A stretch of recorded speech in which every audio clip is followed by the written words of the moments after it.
Assalamualaikum warahmatullahi wabarakatuh. Kembali lagi dalam channel Uncle Wira. Uncle kali ini akan membahas materi TWK HOTS ya. Materi kali ini yang Uncle akan bahas adalah integritas. Integritas ini salah satu topik yang dibicarakan di dalam kisi-kisi TWK, tentunya berdasarkan Permenpan RB nomor 27 tahun 2021 ya. Jadi TWK itu sendiri ada di pasal 36 poin kedua untuk integritas. Nah, kalau kita berbicara masalah integritas, kita berbicara masalah internal seseorang ya, internal seseorang. Jadi internal dari individu. Nah, kalau ingat kalau integritas itu internalnya. Apa tujuannya? Jadi kalau belajar kisi-kisi itu kita harus merujuk pada tujuan ditetapkannya topik itu sebagai kisi-kisi di dalam tes TWK ya. Jadi kita lihat bahwa berdasarkan Permenpan RB nomor 27 tahun 2021 itu sendiri, tujuan dari integritas itu adalah untuk melihat kemampuan seseorang atau potensi seseorang dalam menjunjung tinggi nilai-nilai apa? Nilai pertama nilai kejujuran, yang kedua adalah nilai ketangguhan, tangguh. Ah, yang ketiga adalah komitmen. Jadi ada komitmen. Ah, dan yang keempat adalah konsisten. Konsisten itu keberulangan yang sama ya, konsisten. Nah, ini tentunya diharapkan menjadi satu kesatuan yang utuh dalam mencapai tujuan nasional ya, tujuan nasional. Nah, jadi kalau kita berbicara masalah integritas itu sendiri, teman-teman cukup memahami 4 poin dasar ini ya. Memahami 4 poin dasar ini. Nah, kalau teman-teman paham terhadap 4 poin dasar ini, yakin teman-teman bisa menjawab soal itu dengan baik. Kenapa? Karena di kisi-kisi hanya ditunjukkan untuk mengukur bagaimana seseorang bisa menjunjung tinggi nilai kejujuran, ketangguhan, komitmen, dan konsistensi. Nah, kalau di dalam tujuan kisi-kisi itu sendiri disebutkan adalah bagaimana seseorang menjunjung tinggi nilai jujur dari keempat nilai ini, maka tentunya dapat dipastikan bahwa soalnya nanti pasti penalaran dan studi kasus. Kenapa? Karena di situ akan kelihatan bagaimana seseorang dalam mengambil sikap-sikap yang jujur, tangguh, komitmen, dan konsisten. Bukan tentang pengetahuan, pemahaman, atau definisi daripada integritas itu sendiri ya. Nah, kemudian keempat kondisi ini, nilai ini akan kita apa ya? Kita jadikan satu nilai-nilai yang bersifat utuh dalam mencapai tujuan nasional. Nah, namun sebelum Uncle sajikan soalnya, teman-teman bisa subscribe channel ini, like, share, and comment, serta nyalakan lonceng pemberitahuannya agar teman-teman senantiasa memperoleh informasi seputar CPNS dari Uncle Wira. Teman-teman juga bisa mengikuti bimbingan belajar Uncle Wira. Di bimbingan belajar Uncle Wira, kalian akan dibina hingga tes dan memperoleh penyajian materi-materi berdasarkan sub-sub materi per pasal, per ayat, per poin di dalam Permenpan RB nomor 27 tahun 2021. Jadi di sana kita akan membahas tuntas seluruh kisi-kisi Permenpan RB nomor 27 tahun 2021.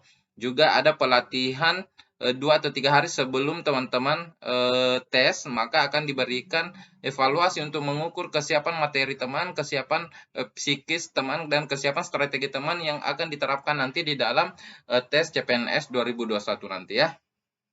Teman-teman bisa bergabung dengan cara DM di Instagram Uncle Wira. Oke, coba kita lihat soal nomor 1. Setiap bangsa dan negara tentunya memiliki komitmen untuk menjadi sebuah bangsa yang berdaulat atas wilayah dan pemerintahannya. Tidak hanya itu, penguasaan terhadap sumber daya alam yang dikelola oleh negara diperuntukkan untuk kepentingan rakyat. Akan tetapi dalam pencapaiannya, segala macam tantangan harus dihadapi untuk menjadi bangsa yang merdeka dan berdaulat. Banyaknya pelaku korupsi, kolusi, dan nepotisme yang dilakukan oleh pelayan publik menunjukkan lemahnya nilai-nilai integritas yang dapat melemahkan sistem tatanan bernegara. Oleh karena itu, perlu adanya pembinaan nilai-nilai integritas kepada seluruh pelayan publik agar tercipta sistem pelayanan terbuka dan berkeadilan. Melalui pembinaan integritas, maka dapat dipastikan seluruh sistem pelayanan akan berjalan sesuai dengan prosedur layanan yang telah ditetapkan oleh negara melalui berbagai kebijakannya. Di bawah ini, salah satu bentuk praktis dari nilai integritas yang dapat mencegah terjadinya tindak pidana korupsi adalah, jadi nilai integritas yang dapat mencegah tindak pidana korupsi ya. Nah, coba kita lihat pilihannya. A. Mengeluarkan kebijakan mengenai sanksi berat bagi pelaku korupsi agar dapat memberikan efek jerah dan menjadi pelajaran bagi pelayanan publik pelayan publik lainnya sehingga resiko pelanggaran korupsi dapat diminimalisir. B. Memberikan gaji yang tinggi dan berbagai tunjangan profesi, kinerja, dan jabatan kepada seluruh pelayan publik agar dapat membendung potensi korupsi pada diri setiap pelayan publik dalam mengelola pelayanan negara. C. Kesadaran bersikap jujur dan taat hukum pada diri setiap pelayan publik agar potensi pelanggaran dalam keuangan dalam bentuk fraud dan korup dapat dicegah. D. Melakukan pembinaan integritas kepada setiap pelayanan publik mengenai dampak dan bahaya pelanggaran korupsi bagi negara dan rakyat. Coba kita lihat E. Membentuk komisi disiplin dan pengawasan pada setiap instansi pelayanan masyarakat untuk melakukan pengawasan dan pembinaan terhadap setiap pelayan publik agar dapat mencegah tindak pelanggaran korupsi. Nah, perhatikan teman-teman, kembali lagi kita bahas bahwa kalau kita berbicara masalah integritas, berarti kita berbicara masalah internal pribadi seseorang ya, internal individu atau pribadinya ya. Nah, individu. Coba kita analisis satu persatu ya. Nah, jadi pribadinya. Kalau mengeluarkan kebijakan, buktinya bahwa selama ini kan dikeluarkan oleh pemerintah, berarti bisa jadi ini sebenarnya A sampai ini benar semua ya. Tetapi kalau kita hanya mengarah pada mengeluarkan kebijakan dengan sanksi berat, buktinya belum memasuki pada internal seseorang. Itu bisa dilakukan manakala semua warga negara berpikir bahwa pelanggaran itu dapat misalnya menghalangi seseorang untuk melakukan tindak pidana korupsi ya. Tetapi di poin A ini mengeluarkan kebijakan yang sanksi berat bagi pelanggaran korupsi, kan korupsi itu dia tidak memikirkan dulu, kalau orang mau korupsi itu dia tidak pikirkan dulu sanksinya apa. Dia pikirkan bagaimana seseorang bisa, kan nanti dia dikatakan korupsi manakala dia tertangkap ya. Dia berpikir bagaimana dia memperoleh uang negara dengan cara yang selicik mungkin agar tidak dapat diketahui oleh pihak pemerintah atau aparat hukum ya. Jadi ini tidak menyentuh sisi internal individu. Jadi saya tidak anggap sebagai bagian dari jawaban yang benar. B. Memberikan gaji yang tinggi dan berbagai tunjangan profesi, kinerja, jabatan. Ini juga kan kebijakan pemerintah. Sementara integritas itu sendiri adalah internal individu. Jadi kalau kebijakan itu belum menjadi solusi.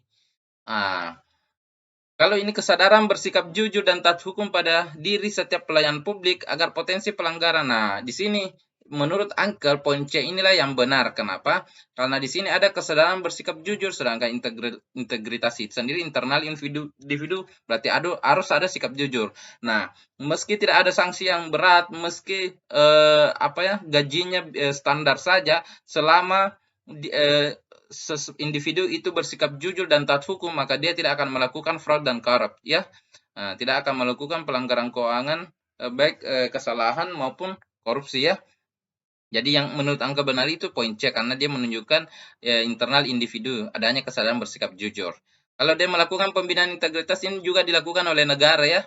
Belum ada jaminan bahwa seseorang akan bersikap integritas melalui cara tersebut ya. Nah, coba kita lihat E-nya.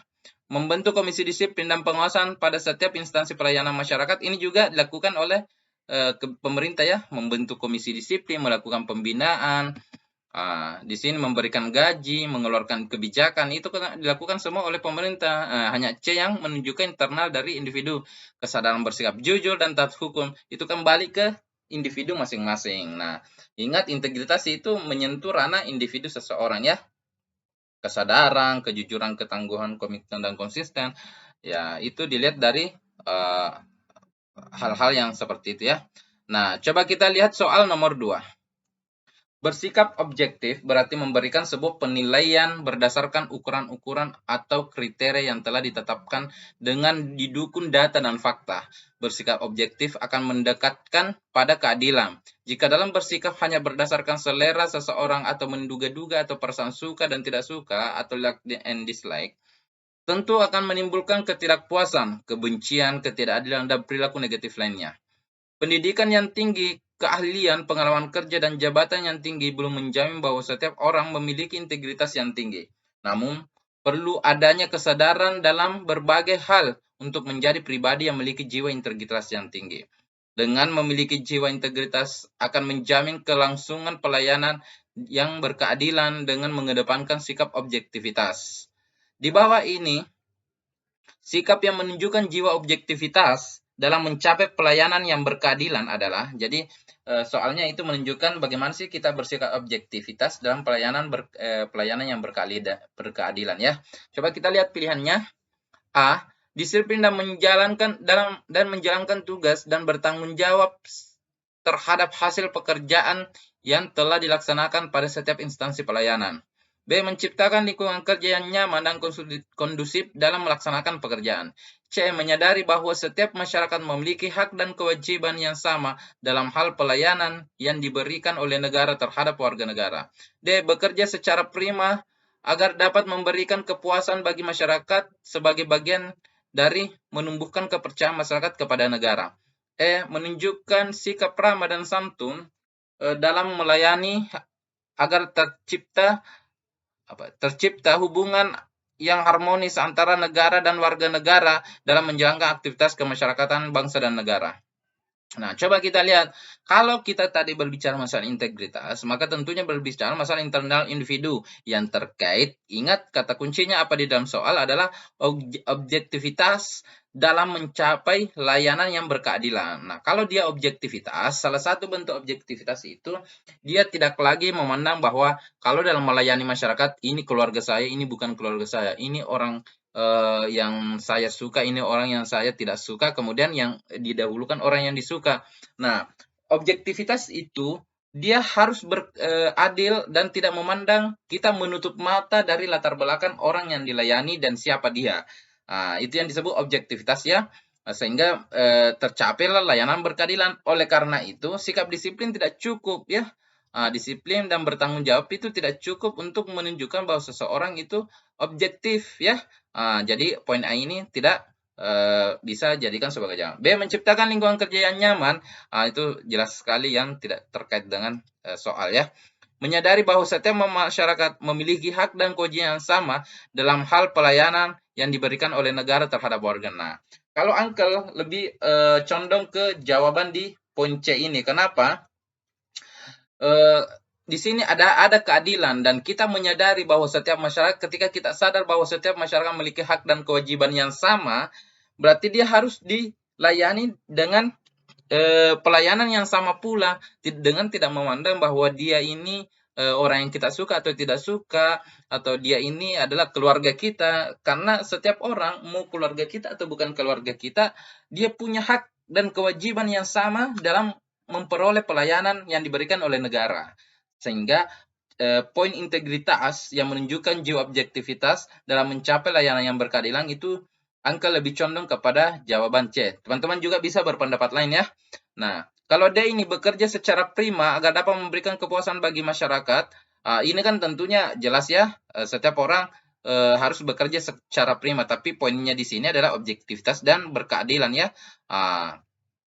Jadi bisa saja orang memberikan pelayanan yang baik, tetapi tidak dalam pelaksanaan dia sudah sesuai dengan SOP, tetapi tidak bersikap objektif. Mungkin mendahulukan si A, si B, si C, tapi dia tetap prima dalam memberikan melaksanakan pekerjaannya ya. Sehingga ini belum cukup, bukan tidak bisa, tetapi ini belum cukup mampu untuk menunjukkan jiwa objektivitas dalam mencapai layanan yang berkeadilan ya. Karena kita melihat juga sisi internalnya ya, di sini adanya kesadaran untuk menyadari bahwa setiap orang punya hak yang sama di dalam memperoleh layanan. Disitulah ada konteks keadilan. Di situ akan tumbuh objektivitas seseorang. Menunjukkan sikap ramah dan santun ini lebih kepada layanan publik ya, ini kalau di TKP. Jadi jawaban yang paling tepat menurut Uncle untuk soal integritas nomor 2 ini adalah jawaban di C. Teman-teman juga bisa berpendapat lain. Uncle menyajikan soal ini bisa menjadi mungkin bahan kajian buat teman-teman untuk mengikuti tes CPNS 2021. Jadi poinnya adalah Kalau kita berbicara masalah integritas, berarti kita menyentuh sisi internal individu seseorang. Dalam hal apa? Baik dia bersikap jujur, jujur kan sifat internal seseorang ya. Kemudian dia tangguh, etos kerja ya, integritas etos kerja, berarti dia punya sisi internalnya. Artinya motivasi dari dalam untuk bekerja itulah akan menimbulkan atau memunculkan ketangguhan. Yang ketiga adalah komitmen. Komitmen itu dari diri seseorang juga, internal seseorang juga, dan konsisten. Konsisten itu bagaimana dia syarat untuk tetap melakukan sesuatu yang sama berdasarkan wewenang dan tanggung jawab yang diberikan secara terus-menerus. Ya, jadi begitu cara kita mempelajari kisi-kisi. Jadi kalau kita baca topiknya, oh topiknya integritas. Perhatikan tujuannya, apa tujuannya? Untuk bagaimana seseorang menjunjung tinggi nilai jujur, nilai ketangguhan, nilai komitmen dan konsistensi menjadi satu kesatuan yang utuh dalam mencapai tujuan nasional. Nah, oleh karena itu, dalam menjawab soal-soal integritas, teman-teman bisa memilih pilihan yang lebih menunjukkan internal individu seseorang dan poin apa yang dibicarakan di dalam soal, ya. Jadi begitu cara kita belajar berdasarkan kisi-kisi. Nah, saya yakin teman-teman adalah orang yang hebat. Saya yakin teman-teman mampu memahami segala hal yang terkait apa yang ada di dalam kisi-kisi tersebut. Jangan pernah berhenti belajar. Tidak ada yang bisa menghalangi teman-teman untuk menjadi seorang ASN kecuali 3 perkara. Yang pertama adalah rasa malas dari belajar, yang kedua adalah lalai terhadap doa, yang ketiga adalah sombong terhadap takdir. Oleh karena itu kita harus terus belajar, kita harus terus berdoa dan menyerahkan hasilnya kepada Tuhan Yang Maha Esa. Jadi belajarlah karena ingin tahu, bukan karena ingin tes. Ketika Anda lulus, itu hanya hadiah dari kesungguhan dan ketulusan teman-teman dalam belajar. Sekian dari Uncle Wira. Assalamualaikum warahmatullahi wabarakatuh.